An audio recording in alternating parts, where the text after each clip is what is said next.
ലാൽ സലാം കഴിഞ്ഞ 24 മണിക്കൂറിൽ വിറ്റുപോയത് 16,000-ഓളം ടിക്കറ്റുകൾ. രാവണപ്രഭു റിലീസിനെത്തി കഴിഞ്ഞപ്പോൾ അങ്ങനെയാണ് നമുക്ക് ഉള്ള കാര്യങ്ങൾ. വേറെയൊന്നുമല്ല, അടിച്ച് കയറുകയാണ്. രാവിലെ 7:30-ക്കാണ് മിക്ക സ്ഥലങ്ങളിലും ഫാൻ ഷോ സ്റ്റാർട്ട് ചെയ്തിരിക്കുന്നത്. അതെല്ലാം തന്നെ ഓൾമോസ്റ്റ് ഫുൾ. ഇന്നലെ എറണാകുളം കവിതയിലെ ആഘോഷം അത് ആർമാദിക്കൽ തന്നെയായിരുന്നു.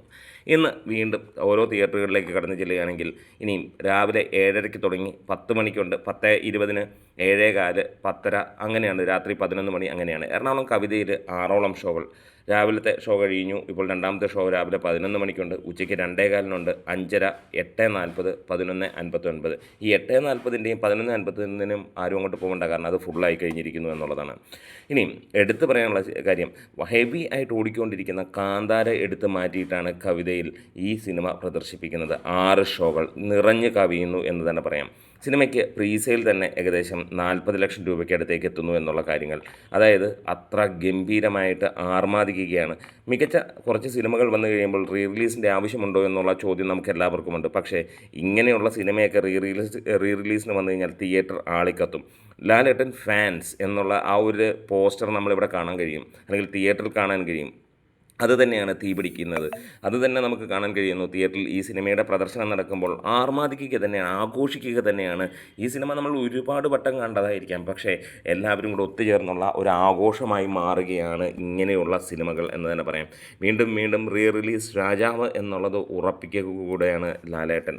ഇവിടെ ഈ ഒരു സിനിമ കേരളം എല്ലായിടത്തും ഒരേ രീതിയിൽ തന്നെ ജനങ്ങൾ സ്വീകരിക്കുകയാണ്. ഇന്ന് വെള്ളിയാഴ്ച നമുക്ക് നൈറ്റ് ഈവനിങ് ഷോസ് എല്ലാം തന്നെ ഇപ്പോൾ തന്നെ ബുക്കിംഗ് ആയി കഴിഞ്ഞിരിക്കുന്നു. നാളെ ശനിയാഴ്ചയും ഒക്കെ ചാർട്ട് ചെയ്തും കഴിഞ്ഞിരിക്കുന്നു. പലപ്പോഴും ഒരു റിലീസ് ചിത്രത്തിൻ്റെ 2ാം ദിനം ചാർട്ട് ചെയ്യൽ അത്ര എളുപ്പമല്ല, ചിലപ്പോൾ ഉണ്ടാകാം, അങ്ങനെയൊക്കെയാണ്.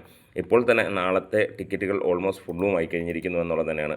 സിനിമയുടെ പ്രദർശനം വെളുപ്പിനെ തുടങ്ങുമ്പോഴും ഒരു റിലീസ് ചിത്രത്തിനേക്കാൾ ഗംഭീരമായിട്ട് തന്നെയാണ് ഈ സിനിമ വന്നിരിക്കുന്നത്. അങ്ങനെ കൊടൂരമായിട്ടുള്ള ഒരു രീതിയിലേക്ക് ഈ സിനിമ മുന്നോട്ട് പോയിക്കൊണ്ടിരിക്കുന്നു.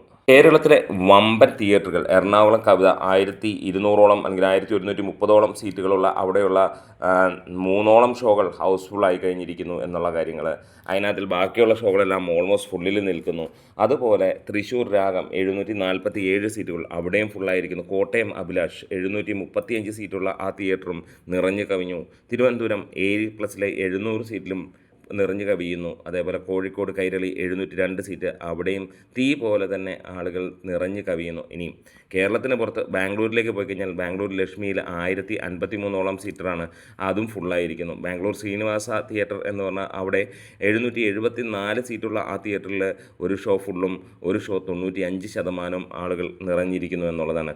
അതേപോലെ ചെറിയതും വലുതുമായിട്ടുള്ള ഒരുപാട് തിയേറ്ററുകൾ, ARC, വനിത, മാധുര്യ, ഹൈദരാബാദ്, ഇനോക്സ്, GSM, അങ്ങനെയുള്ള എല്ലാം തന്നെ നിറഞ്ഞു കവിഞ്ഞു എന്ന് പറയാം. അതായത് ഇങ്ങനെ ഒരു മലയാളത്തിൽ നിന്നുള്ള ഒരു താരം ഇന്ത്യക്കകത്ത് ഇത്ര ഗംഭീരമായിട്ട് ആർമാദിക്കുന്ന ലെവലിൽ, ഒരുപക്ഷെ രജനീകാന്തിന് ശേഷം അമ്മാതിരി ആളുകൾക്ക് ഇഷ്ടപ്പെടുന്ന ഒരു നടൻ എന്ന് പറഞ്ഞാൽ അത് മോഹൻലാൽ തന്നെയാണ്. ഈ സിനിമയ്ക്ക് ഇറക്കി വിടുമ്പോഴാണ് തെലുങ്കർക്കും തമിഴന്മാർക്കും ഒക്കെ മനസ്സിലാവുന്നത് എങ്ങനെയാണ് മലയാള സിനിമ വർഷങ്ങൾക്ക് മുമ്പ് നടന്നിരുന്നത്. അവരുടെയൊക്കെ പവർ സ്റ്റാറുകൾ ഉണ്ടായിരുന്ന സമയത്ത് മോഹൻലാലിൻ്റെയൊക്കെ അന്ന് ഈ സിനിമകളൊന്നും പലരും കണ്ടിട്ടുണ്ടാവില്ല. അങ്ങനെയാണെങ്കിൽ ഒരു പക്ഷേ ഇന്ന് ഇന്ത്യൻ സിനിമയിലെ തന്നെ ഏറ്റവും വലിയ താരമായി മോഹൻലാൽ മാറിയേനെയുമെന്ന് തന്നെ പറയാം. കാരണം ഇന്നും ഏറ്റവും വലിയ താരം തന്നെയാണ്. പക്ഷേ എല്ലാ സ്ഥലങ്ങളിലും ഒരേപോലെ തന്നെ റിലീസും അല്ലെങ്കിൽ പാൻ ഇന്ത്യൻ റേഞ്ചൊക്കെ എത്തുന്ന ഒരു കാര്യമായി പോയേനെയുമെന്ന് തന്നെ പറയാം. എന്താണേലും ഇതൊക്കെ ഇറങ്ങുമ്പോഴാണ് എന്താണ് മോഹൻലാൽ ചെയ്തു വെച്ചിരിക്കുന്നത് എന്നറിയാൻ കഴിയുന്ന. മണിക്കൂറിൽ ട്രെൻഡിങ് ആവുകയാണ്. 1500-ഓളം ടിക്കറ്റുകൾ മണിക്കൂറിൽ വിറ്റ് പോകുന്നു. അത് തന്നെയാണ് നമുക്ക് കാണാൻ കഴിയുന്നത്.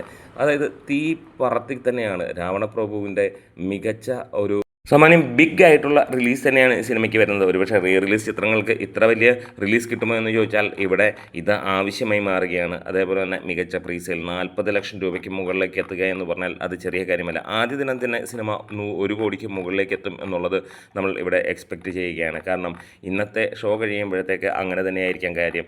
കാരണം അത്ര ആവേശമാണ് ജനങ്ങൾക്ക് ഈ ഒരു സിനിമ. ഒരുപക്ഷെ ഒരു റിലീസ് ചിത്രത്തിന് പോലും അങ്ങനെ നമുക്ക് തോന്നാറില്ല. തിയേറ്ററുകളിൽ പൂരപ്പറമ്പാക്കാൻ ഇതാ രാവണപ്രഭു എത്തിയിരിക്കുന്നു. നിങ്ങൾ ആരൊക്കെയാണ് ഈ സിനിമ കണ്ടിരിക്കുന്നത്, കണ്ടുകൊണ്ടിരിക്കുന്നത്, കാണാൻ പോകുന്നത്? കമൻസിലൂടെ വരാം. അടിച്ച് കയറ്. ലാൽ സലാം.